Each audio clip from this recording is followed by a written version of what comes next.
Okay, so I am working on the shed doors. Now the first thing I did was remove this threshold here. This was the bottom plate for this wall, and I don't need it on there, so I took that out. I just cut it on both sides. And then I'm measuring, I'm going to have two doors here. So the width is 56.5.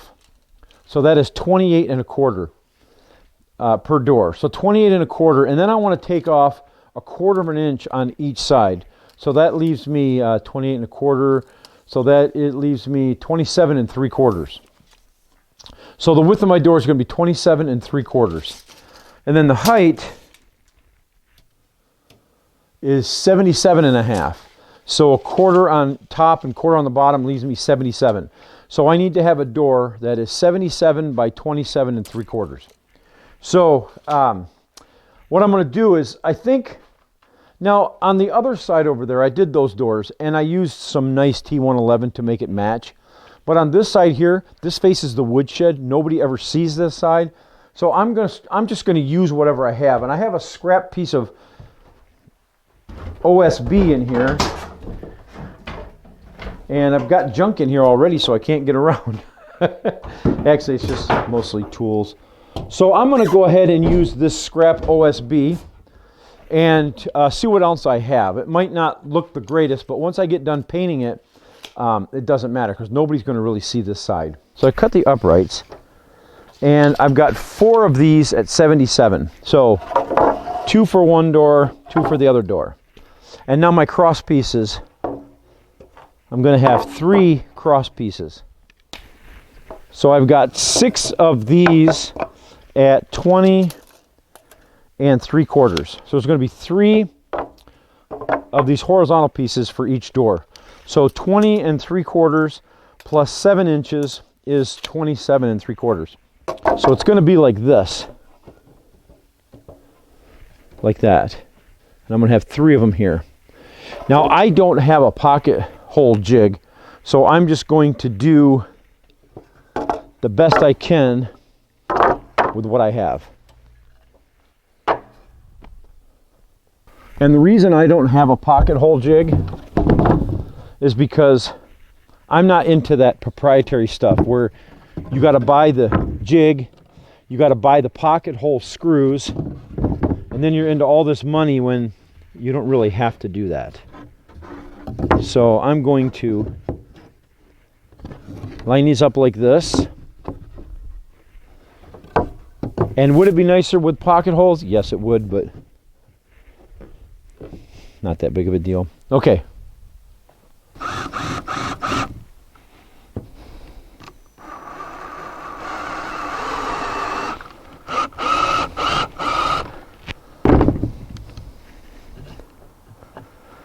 But I'm stubborn and I'm cheap.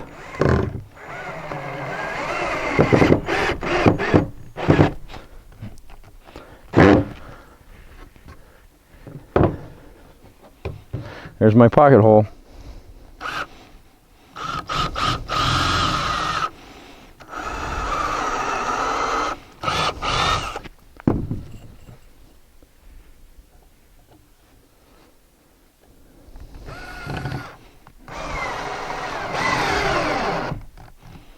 And then I went down 37 inches here to start my middle piece.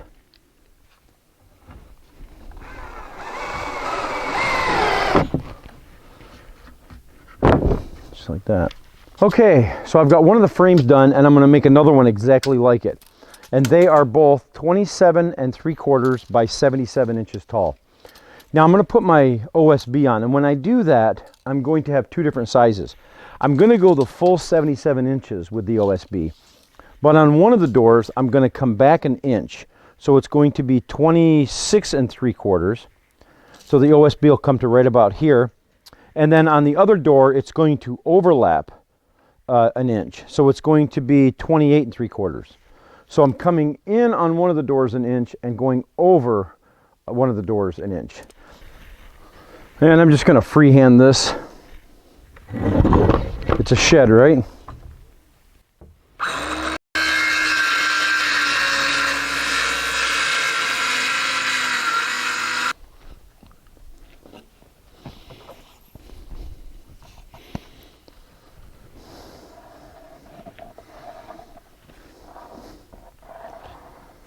Well, I'm getting low on glue.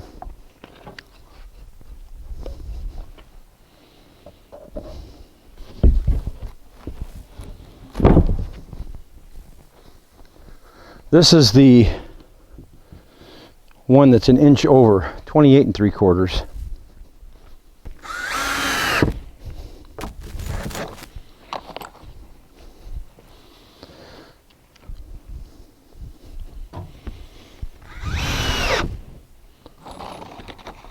Okay, so this is door 1.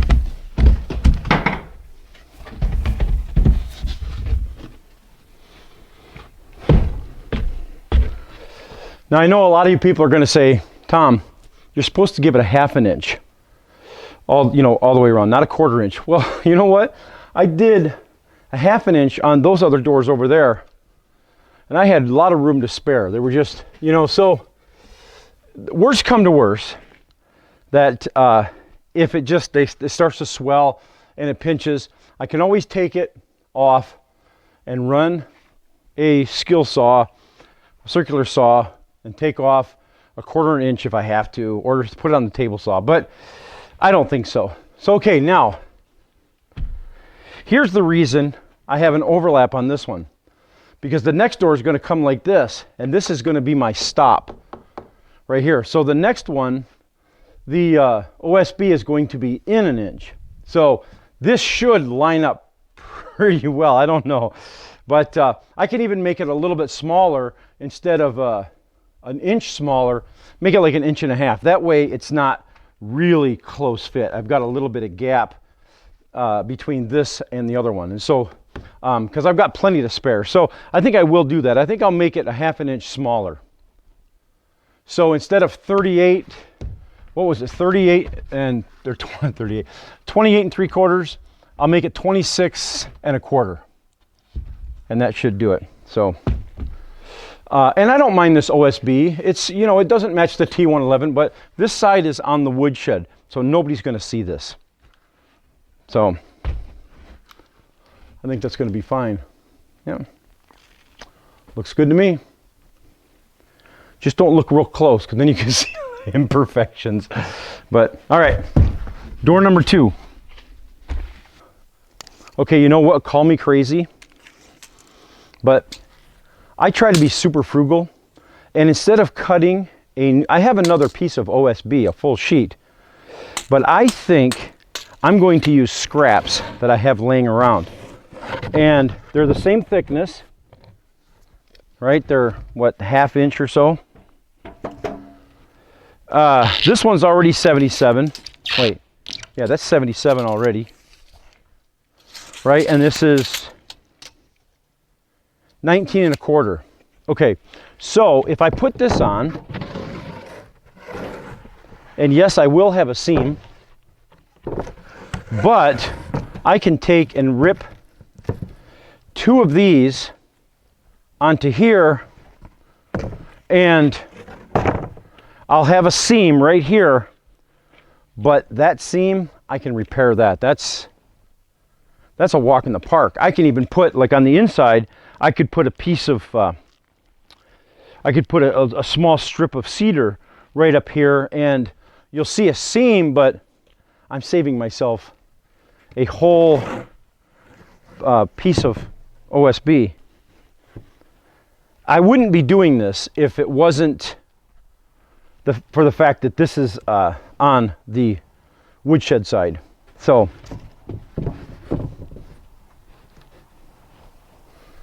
whoops.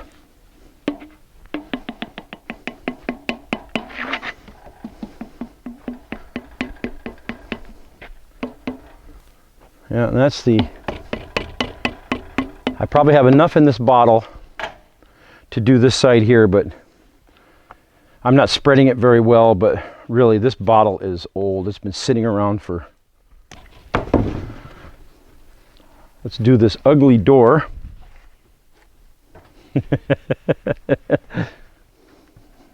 Don't do this at home, guys. You'll never get hired for a construction project, that's for sure.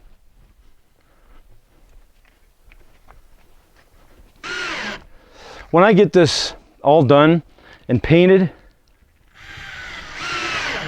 it'll look like I bought this kit, which the sad thing is, this whole greenhouse shed was all formulated out of my brain. And it kind of came together as I was building it. And I didn't even have any plans. I just built the darn thing. So that's how I do most things, though. I think, you know, the reason why I don't use plans, like I don't draw up plans, because I'm not good at drawing up plans. Seriously, I can't sit down with a sheet of graph paper or something and lay it all out. I'm not good at that. And so that's why I always have to just start building and let it build itself. So 26.5, right? So 19.25. Oh, no, 26.25. So 7 inches. 1, 2, 3, 4, 5, 6, 7. So I need to cut 7-inch strips off of this. Gosh, I hope my math is right. What's the worst? What's the worst that could happen, right? Is that I end up having to actually cut that new piece anyway. So that would be par for me. That's about the way things go for me. So 7 inches. Okay. So I cut my two 7-inch pieces, and I cut them so that it lands right in the center of this 2x4 right here. That way I can screw it down here on both ends. So the only piece I don't get screwed on is this center strip, but I'll take care of that when I put my cedar strip in there.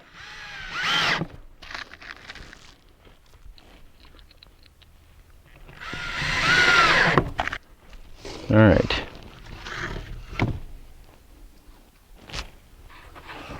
Next.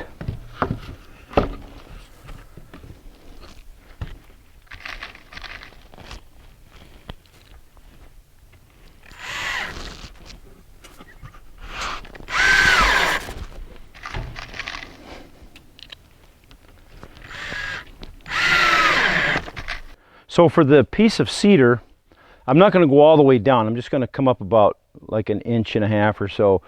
And then I'm going to go all the way up to about 1.5 inches from the top. And that way I can screw it in 3 places. Here, here, and here. And that will keep the seam from not just show, not well it'll show, but it'll keep it from flexing. Okay.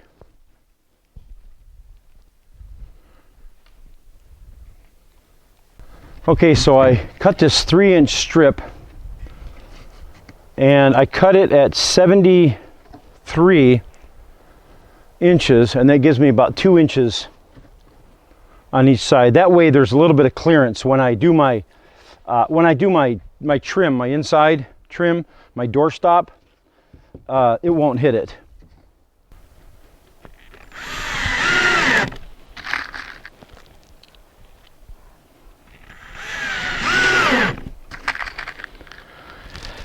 Okay.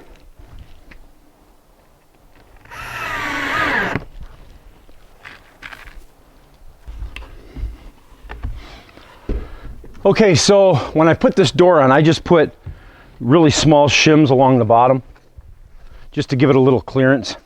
These are these tapered shims. So I just went in, tried to get it even across the top, and so it swings really well, doesn't hit anything.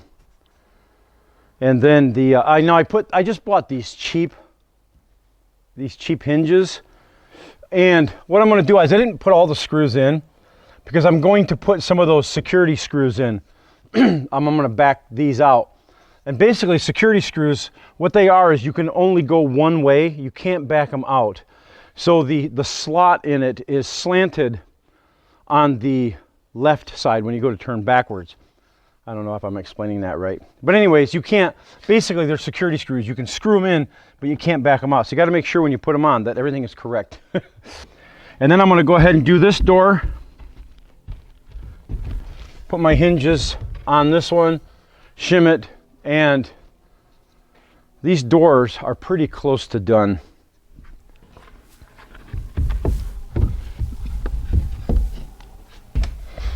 But one thing about this whole shed and the greenhouse, every screw, every nail, every board has been just me completely. One man show.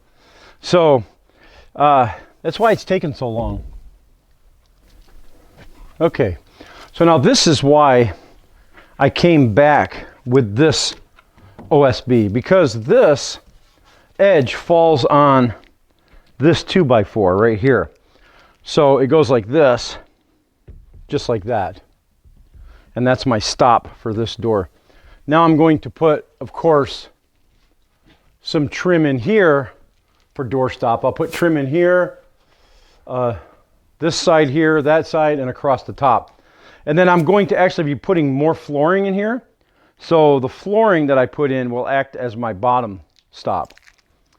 And also now for right now, I'm going to put this on right here. It's one of these, and it's just going to go up like this. I actually had it upside down like that. And I'm just going to drill a hole in this 2x4 right in here, and it'll go right on the door here like that and go right up into the edge of the 2x4, and that will hold the top of this door, because I won't be using both doors all the time.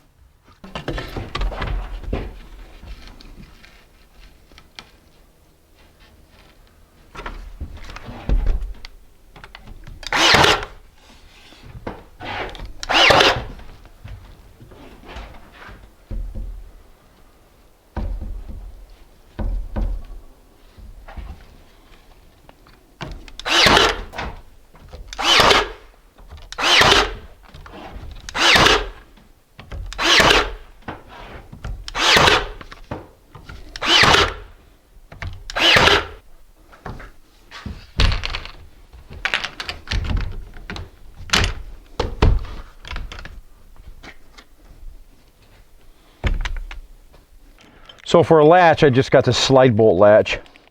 It just comes over, slides into this piece right here, like that. And it gets put on with these bolts here, but these bolts are not long enough, so I bought new bolts. I don't know, maybe they are.